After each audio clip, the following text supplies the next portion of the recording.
The following segment is presented in partnership with Future 42. Turn your frustration into action at future42.org. It is a critical week in the state legislature in Washington, and that is because some of these bills we've been talking about for months now, it is do or die. They need to either progress before Friday or they're going to be dead.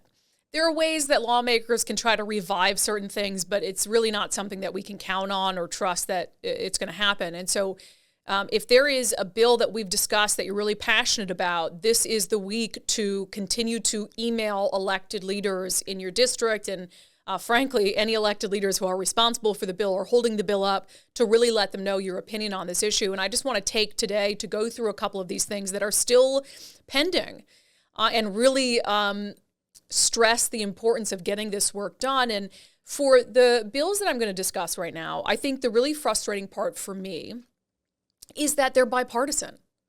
All of the bills I'm about to discuss are bipartisan. And so I just don't, there is no common sense reason for them not to continue forth to a vote. And it's frustrating in some situations in particular to see just this small faction, a progressive faction of the Democratic Party in Olympia exert so much power over the rest of their caucus.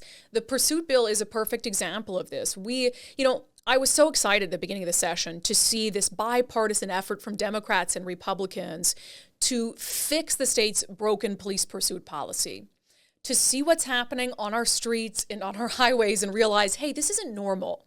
Thousands of people are fleeing from law enforcement and going on to do who knows what.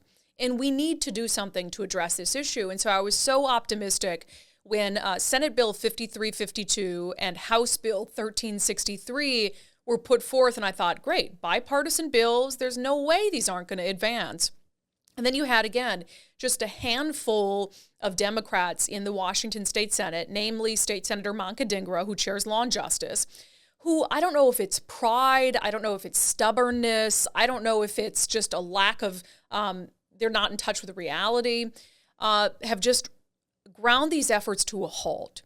And the really frustrating thing is this: there are enough votes to pass the fix.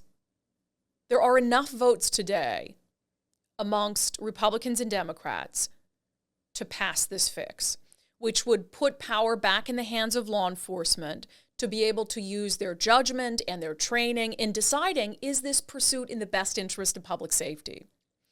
There's enough support for it. There's apparently, though, not enough political will for it. And it's deeply disappointing, I think, and kind of shameful, frankly. I don't want to be mean, but it's kind of shameful for these progressives who are holding this thing up, and then for the other Democrats who support the policy but aren't willing to work with Republicans to bring it to the floor. And again, it's just an example of politics at its worst. They're beholden so much to their political party that they're not willing to push what they know is good policy, what they know will help public safety for the benefit of the people they serve. It's really, really disappointing. So again, I would just encourage you, I don't know if State Senator Dhingra is a lost cause at this point, but if you in particular are represented by a Democrat in the state Senate in Washington, and you can find that out at future42.org. They have a really handy district finder. If you could just look that up and send some additional emails this week, just urging them to go with their conscience and common sense and push their own party to pass these bills. Senate Bill 5352, House Bill 1363. And look, I'm open to I'd support a compromise on this. There are some of these progressive Democrats who want to study the issue. They want to put together a 19-person panel. They want to study it till their heart's content. Fine. But put the fix in place to just give a pause to this disorder on our streets and then study it. Because you know that if it needed to be studied, it should have been studied before you passed the woefully misguided change to the law in 2021. You know that. You should have studied it beforehand. So fine, study it now. But I think we should put the law back closer to how it was while you take whatever time you need to study the issue. Another bill I want to talk about that I'm a little more hopeful for, it is the effort going on, again, bipartisan basis, to fix the Blake decision, which, as you know, I know you're very well versed in this issue already, given how much we've talked about it. The Blake decision was a decision from the Washington State Supreme Court that found that our felony drug possession statute, as it was written, was unconstitutional. And so it nullified it. And if lawmakers don't do something to fix this issue, then come this summer, drug possession will just be legal in Washington state. So they need to do something.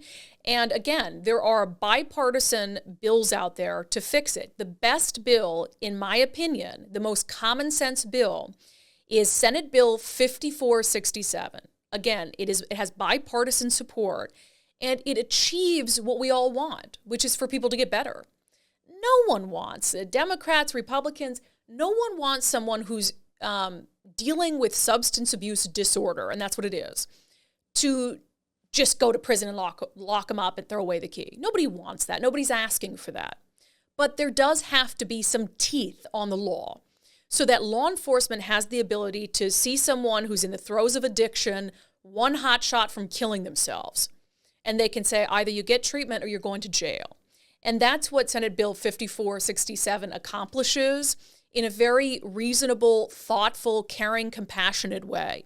It gives this individual multiple opportunities. It steers them toward treatment at every step in the process. But if they continuously fail to get treatment, then yeah, they do have to spend some time in jail. And to me, that is the best solution for all sides. It's common sense. Again, it has bipartisan support. So there are multiple bills out there to fix the Blake decision, but some of them are way too weak. This bipartisan bill is the best one, and it is the one that lawmakers should be prioritizing if we have any hope of getting this drug crisis under control. One more public safety bill that I want to touch on here, and I'll also get into it a little more in depth in a coming segment. There has been this issue that arose a little late this legislative session, but it's very important. There are fights going on in two communities in Washington state, one in Tenino and one in Enumclaw, where these sexually violent predators are being taken off McNeil Island, where they're currently being housed, and they're being placed in less secure facilities in communities across the state. And this is happening elsewhere as well, but Tenino and Enumclaw are the communities that have really started to advocate on behalf of themselves, on behalf of their families, and saying, hey, we want more of a say in this, or this is not the kind of person who we want in our communities, a few yards from a school bus stop. And so some lawmakers, and again, bipartisan, we're not talking about hyper-partisan public safety bills. We're talking about bipartisan public safety bills that are just lacking a little support from the progressive wing of the Democratic Party that is holding up these common sense steps. So lawmakers have taken note of the fight in Tenino to keep these sexually violent predators from moving into their community, the fight in Enumclaw to keep these sexually violent predators from continuing to move into their community. There's already one there. And so there are these two bipartisan proposals, House Bill 1813, House Bill 1813, and House Bill 1734. House Bill 1734. These bills would do two things. They would put an immediate halt on moving these convicted sex offenders out of McNeil Island into these facilities in our communities. And that halt would give the government time to reassess this issue. And I think that's important in this instance because I think this was done without a lot of thought. And then the second thing these bills would do is it would give communities more of a notice before one of these facilities starts accepting sex offenders into these neighborhoods. And that's important. We need to make sure that parents, families, businesses, schools, all the stakeholders know what's going on. There's an opportunity for them to have input in this situation and to prepare themselves for the possibility that they might have violent predators living in their communities. Again, very common sense stuff, bipartisan bills.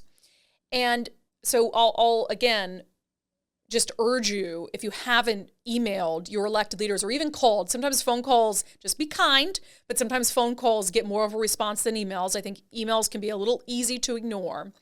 But yeah, I'd keep this in mind for any of you. It doesn't matter what your politics are. Democrat, Republican, Independent. these are bills that have the support, I think, to pass.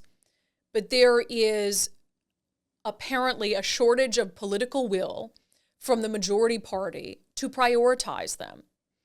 And I'll let you be the judge of why that is. Is it they're stubborn? Is it in the case of pursuits that you have lawmakers who don't want to admit that they were wrong, who are worried about what the far left fringe of the party, the police abolitionist types might say?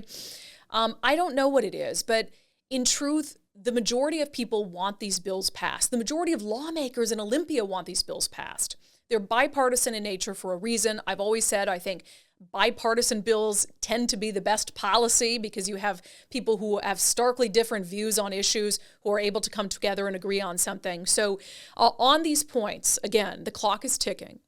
The clock is ticking for Democratic lawmakers who have so far not prioritized these issues to say, look, we have to move these bills forward before Friday.